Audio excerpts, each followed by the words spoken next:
कल संसद हमले के दोषी अफजल गुरु को आखिरकार 12 साल बाद फांसी की सजा मिल गई, लेकिन क्या उसे फांसी देने में देरी हुई या इससे भारत की छवि आतंक से लड़ने वाले देश के तौर पर और पुख्ता हुई, या फिर ये सरकार की तरफ से मजबूरी में उठाया गया कदम है?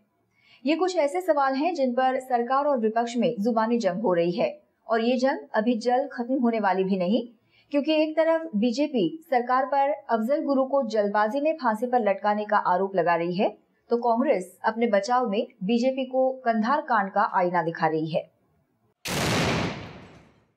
संसद पर हमले के मास्टरमाइंड अफजल गुरु को फांसी पर चढ़ाए जाने के बाद कांग्रेस और भारतीय जनता पार्टी में छिड़ गई है जुबानी जंग।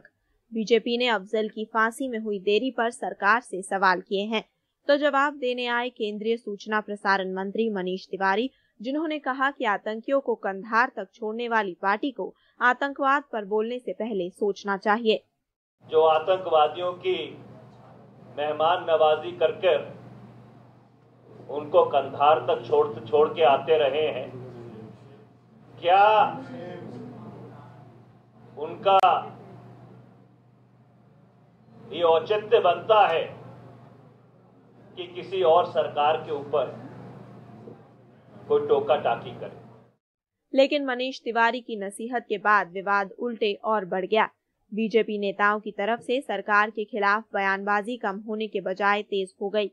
मुख्तार अब्बास नकवी ने कांग्रेस पर हर मामले में राजनीति करने का आरोप लगाया है। राष्ट्रीय सुरक्षा और आंतरिक सुरक्षा को राष्ट्रहित की नज़र से देखना चाहिए, न कि राजनीतिक हित की नज़र से।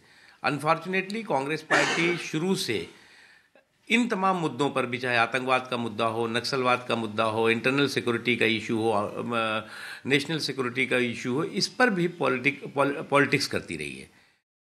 अब ये देखना दिलचस्प होगा कि आतंकी की सजा पर हो रही इस सियासत का अंजाम क्या निकलता है, क्योंकि कांग्रेस अपनी उपलब्धि का सिर्फ बखान सुनना चाहती है और अब तक अफजल को फांसी न दिए जाने को मुद्दा बनाने वाली बीजेपी हाथ से निकल रहे मुद्दे को एक नया रंग देकर मौका चूकना नहीं चाहती।